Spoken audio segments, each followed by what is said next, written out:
বর্তমানে যারা চিকিৎসাধীন আছেন, যারা আহত আছেন, তাদের চিকিৎসা নিশ্চিত করা টপ প্রায়োরিটি হওয়া উচিত। সেই ক্ষেত্রে আমাদের সুনির্দিষ্ট কিছু দাবি আছে। চিকিৎসা নিশ্চিত করার ক্ষেত্রে প্রাথমিক ধাপ হচ্ছে তালিকাটা করা, কারা আহত হয়েছেন, কারা নিহত হয়েছেন, কাদেরকে এখনও শনাক্ত করা সম্ভব হয়নি, কারা নিখোঁজ আছেন। এবং আমরা আহ্বান করছি যাতে একটা রিয়েল টাইম পাবলিক ড্যাশবোর্ড থাকে। আমরা আজকেও কিছুক্ষণ আগে দেখেছি যে আইএসপিআর এর বিবৃতিতে ছিল যে 29টা ডেথ, 31 জনের ডেথ, কিন্তু আবার স্বাস্থ্য মন্ত্রণালয় বলছেন 29। তো এরকম যাতে সমন্বয়ের অভাব না হয়, একদম রিয়েল টাইম যাতে জানা যায় হতাহত কতজন হয়েছেন, আহত কতজন, নিহত কতজন, মিসিং কতজন আছেন, কাদেরকে শনাক্ত করা যায়নি, এবং এটা যাতে নিয়মিত বিরতিতে আপডেট হতে থাকে। এটা রিয়েল টাইম পাবলিক ড্যাশবোর্ড প্রয়োজন। এখানে যে সংশয়গুলো, কনফিউশনগুলো আছে সেগুলো নির্বার করার জন্য।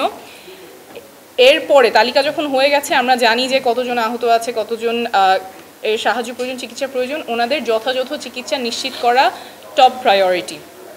আমরা গতকাল থেকেই দেখেছি চিকিৎসক, নার্স এবং অন্যান্য স্বাস্থ্যসেবা কর্মী যারা আছেন তারা অক্লান্ত পরিশ্রম করছেন, সেজন্য অনেক ধন্যবাদ।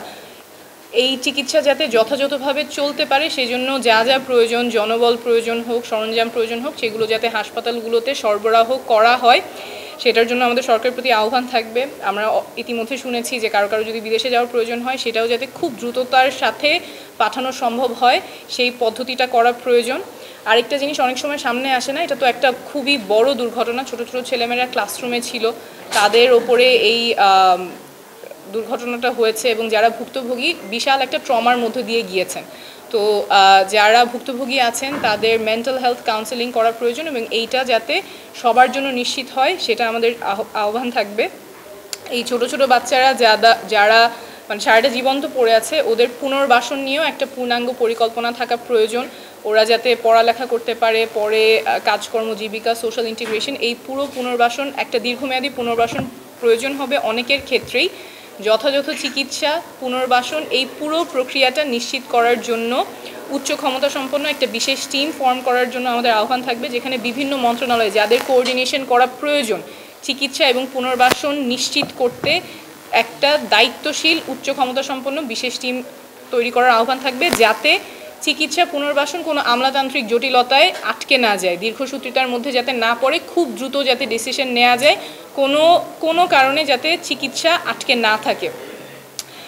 আর আমাদের এই যে ঘটনাটা হয়েছে, এটা যাতে সুষ্ঠু এবং নিরপেক্ষ তদন্ত হয়, সেটার জন্য আমাদের সরকারের প্রতি আহ্বান থাকবে। আর আমরা দেখেছি গতকাল থেকেই যে অনেকে স্বতঃস্ফূর্তভাবে সহায়তার জন্য এগিয়ে এসেছেন, চিকিৎসক, ফায়ার ফাইটার, স্কুলের স্টাফ, নাগরিক, অনেক গ্রুপ এগিয়ে এসেছেন, ওনাদের প্রতি আমাদের কৃতজ্ঞতা। কিন্তু একটা বিষয় যেটা থাকে যে হাসপাতালে ভিড় করলে, যেহেতু এখানে মেজরিটি রোগী হচ্ছে বার্নের রোগী, পোড়া রোগী, ওনাদের রোগ প্রতিরোধ ক্ষমতা কমে যায়।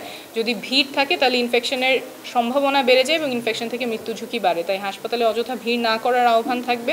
আর যেহেতু একটা টেন্স সিচুয়েশন, অনেক ধরনের ইনফরমেশন সামনে আসতে পারে, যে কোনো তথ্য সামনে আসলে সেটা যাচাই না করে শেয়ার না করার আহ্বান থাকবে।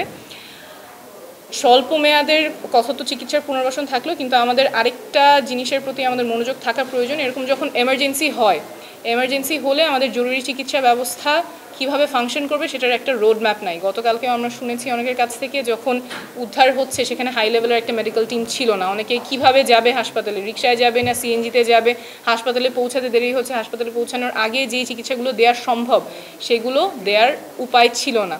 তো আমাদের এই যে এমার্জেন্সি টিম নাই, প্রি হসপিটাল কেয়ার, এই পুরো জিনিসটা যাতে আমাদের রাষ্ট্রীয়ভাবে ব্যবস্থা থাকে, যখন কোনো ক্রাইসিস হবে, যখন কোনো এমার্জেন্সি হবে, সেটা কিভাবে ডিল করা হবে, এবং যেই ইনজুরি, যেই হতাহতের ঘটনা বা যেই ক্ষতিগুলো আমরা প্রতিরোধ করতে পারি চিকিৎসার মাধ্যমে, সেটা যাতে দ্রুততম সময়ে চিকিৎসা নিশ্চিত করা যায়, সেই ব্যবস্থাটা করা প্রয়োজন।